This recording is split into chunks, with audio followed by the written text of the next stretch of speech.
Here's how Richie LaCien went from mid-80s at a D3 to 90 plus at a D1. I'm Lucas Still with Tread Athletics.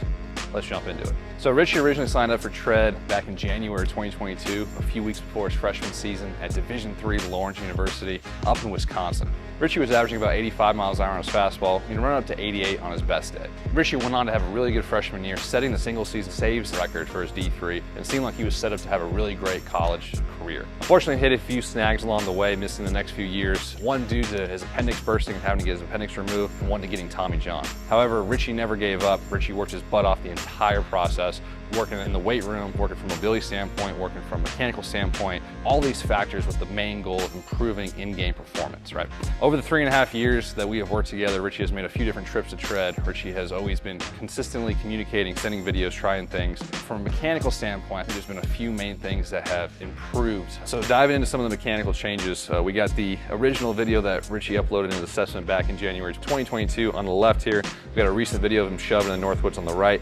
Just off the jump, we can see that really big difference in how his front foot comes out of leg lift, right? We can see that back in 2022, kind of this big sweeping motion with that front leg, and his center of mass and his weight is going towards behind a right-handed hitter, right? Now we can see that that front leg is going right towards the target. Again, I think the KBO rocker was a big drill here that really helped him feel that direction right towards home plate. And the reason I think this was important for Richie is where he kind of goes as he gets into foot plant. Again, in 2022, that direction taking him behind a right-handed hitter, his body wants to compensate and get him back on plane.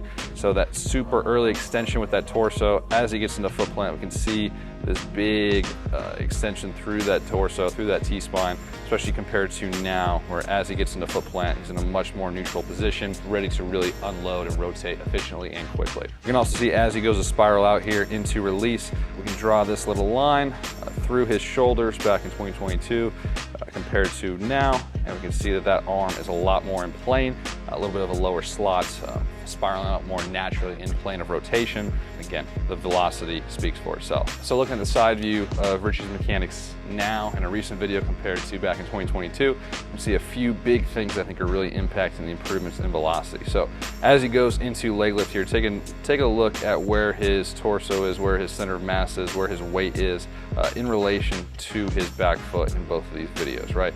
We can see in the more recent videos just how much more in front of his back foot his center of mass is, his torso is, and so when he goes to drop out of peak leg lift, he's going to be able to sort of ride that slide, be sent down the mound due to the force vector he's able to create and due to gravity and the slope of the mound because of where he put his body to actually drop, as opposed to dropping over that back leg, tilting uphill, and things start to go awry from there. So I'll get rid of these circles for you guys so you can really take a look and see right here as he goes to drop.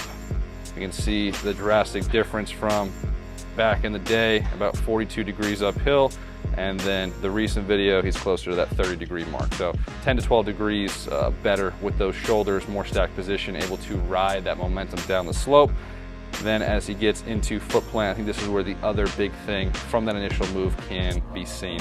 We can see back in 2022, because he tilted uphill and because that direction of his stride and that force vector was a little bit more up, he is now coming down into foot plant and he's landing toe first right here, as opposed to landing full foot now. And that's going to slightly delay his block back in the day to where that block is not going to happen just as quickly as we want it to.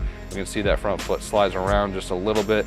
The only sliding on the right is from this mound detaching, but that front foot is in the ground. That block happens a lot quicker. The pelvis decells faster and is able to translate and transfer that energy up the chain a lot smoother and a lot more efficient. Over the last 3.5 years, again, we have trial and errored a lot of different drills, a lot of different thought processes. Some of the main drills that have really helped with these big improvements, one being the Clevenger drill, allowing him to feel the kettlebell pulling his center of mass down. If you do the Clevenger drill incorrectly and tip uphill the way that Richie was originally doing when he signed up for Tread, you're really going to exaggerate that feeling because that kettlebell is going to be pulling you back. Being able to take that and transition to a dead man drill from a plyo standpoint, being able to feel holding a little more flexion since he loved to get to extension early, and then also translating that feeling to a couple different rolling variations, and then really utilizing the KBO rocker to really fix that direction with that front leg. Instead of going out and around, being able to have a more direct lead leg right to home plate to make sure everything else stays neutral and be in a good spot at foot plant. So it wouldn't be right to talk about Richie LaCien without talking about his dedication to the process. This has been a 3.5-year plus journey for him. There wasn't a quick 5-mile-an-hour jump within a week or anything like that. There was highs, there was lows, there was in-betweens, but Richie's dedication, his hard work, his constant communication, hopping on phone calls, sending videos, being able to mess around with things on the plyo wall, trying something even if it sounded crazy, maybe it didn't work, but being able to close one door, open up the next door. And it really is a testament to, again, the hard work that Richie has put in. He has really earned these velocity gains. He has earned the position that he's in. He's earned the opportunity to go pitch at the University of Illinois because of his hard work and because of his commitment to the process. He's one of my longest tenured athletes. Again, I've had the privilege of working with him for over 3.5 years.